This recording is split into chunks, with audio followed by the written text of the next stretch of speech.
خپلې روجې بیا ونیسي چا چې زمونږ په جنایه باندې اختر کړی دی.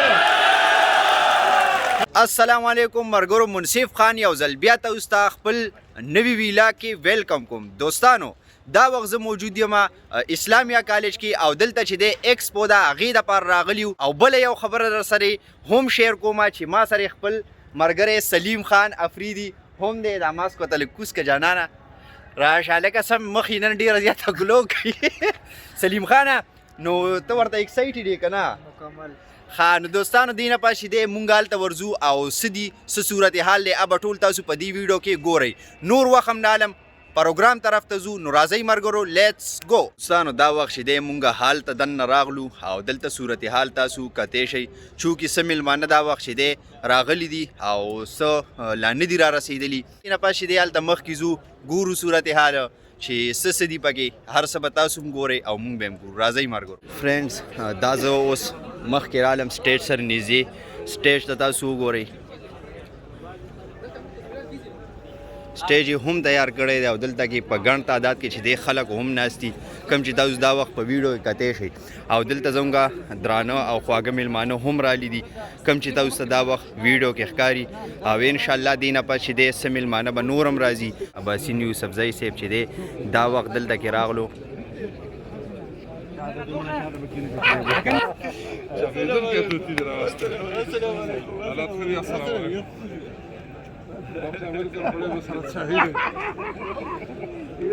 دا ماشاءالله خپلو کې چې دی خوش طبیعتي دا وخت کوي.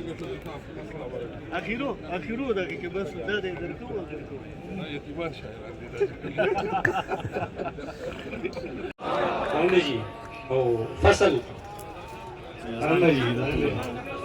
مخکې راغواړم ستاسو د خوښې شاعر ښاغلي مجیب زلمي ته بلنه ورکوم چې هغه راشي تاسو ته مخاطب شي. یو تسلسلو دوه کارونه وکېدل په لاره چا شو کول او چا ګلونه به کرل په لاره.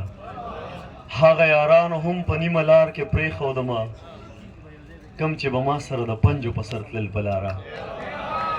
هغه یارانو هم په نیمه لار کې پرېښودمه کم چې به ما سره د پنجو په سر تلل په لاره. هغو کې سا راغله اوس ما ته په لار کندې کني هغه کوم مړي چې ما ځان پسې راښکل په لاره. سلامونه نیکې هیلې احترامات د ټولو ړومبې عجیز صاحب ته عزت الرحمن عجیز صاحب نوي کتاب ماشاءالله ړومبې ټولګه چاپ کړې ده. دې ته ټول مبارکي ورکړئ انشاءالله. ډېره زر د دې کتاب مخکتنه هم ده. ټول ړومبې زما مبارکي قبوله کړه. بیا د نورو مشرانو ټول کلیپینګ وکړي دې دپاره دې نوي ښه کافي سپورټ ورته ووه. زه دې سل وارې له سره ژوند شروع کړم تاسو بیخي وده شوی. زه دې سل وارې له سره ژوند شروع کړم بیا دې سل وارې په تا باندې قربان شم. ځان به ستا په در کې دومره در په در کړم ته به نه غواړې او زه به دې جانان شم. زه دې سل وارې له سره ژوند شروع کړم بیا دې سل وارې په تا باندې قربان شم. ځان به ستا په در کې دومره در په در کړم ته به نه غواړې او زه به دې جانان شم. انقلاب خو د زندانه پیدا کېږي چې بندي تورو تیرو کې د زندان شم. نه دا دروغ د انقلاب به هله راشي چې کفن په سر شم له کړمه روان شم. د وخت فرعون باندې به نوم د الا الله واخلم بس که موسی شم او په لاسو کې امسا واخلم. لږ شان دې ووینم او لږه شانتې سا واخلم ستا د رڼا مجسمې نه ښه رڼا واخلم. په دې سړک د پشکال غرمو ته ځکه ناست یم چې ته به تېر شې زه به ستا راتلو هوا واخلم. په دې سړک د پشکال په دې سړک په دې سړک د پشکال غرمو ته ځکه ناست یم چې ته به تېر شې زه به ستا راتلو هوا واخلم. په یو نظر مې قتلوي په بل ژوندون راکوي داسې مقتول یم د قاتل په غېږ کې ساه واخلم. زما دعا زما د پتو د پښتو ګوا ده زه چې لاس پورته کړم نامه پښتونخوا واخلم. زما دعا زما د پتو د پښتو ګوا ده زه چې لاس پورته کړم نامه د پښتونخوا واخلم زه د خپل فهم نه غلطه فایده نه اخلم چې ستا نامه به په غزل کې برملا واخلم زه د خپل فهم نه غلطه فایده نه اخلم چې ستا نامه به په غزل کې برملا واخلم زلمیا دا خو د مور حق د یوې شپې هم نه دی که تر مرګه په اوږو یو سم په شا واخلم که تر مرګه په اوږو یو سم په شا واخلم په سره غرمه کې مې د سرو ګلونو کر کړی دی ما یې د خپل وجود په وینو اوبه خوړ کړی دی ما که پرچار د خپلواکۍ په لرو بر کړی دی دا وصیت راته بابا د اشنغر کړی دی هغو ته ووایه ما که پرچار د خپلواکۍ په لرو بر کړی دی دا وصیت راته بابا د اشنغر کړی دی ستا د ټوپک په رسا ډزو مې پروا هم نه وه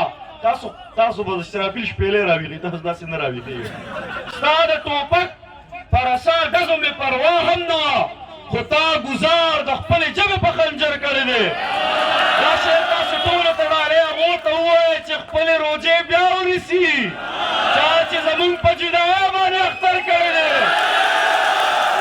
هغې ته ووایئ چې خپلې روجې بیا ونیسي چا چې زموږ په جدایۍ باندې اختر کړی دی او ما که جواب ستا د هر لفظ په زیر و زور کړی دی خو تا هم سوال بیخي د عقل نه بهر کړی دی خو تا هم سوال بیخي د عقل نه بهر کړی دی ډېره زیاته مننه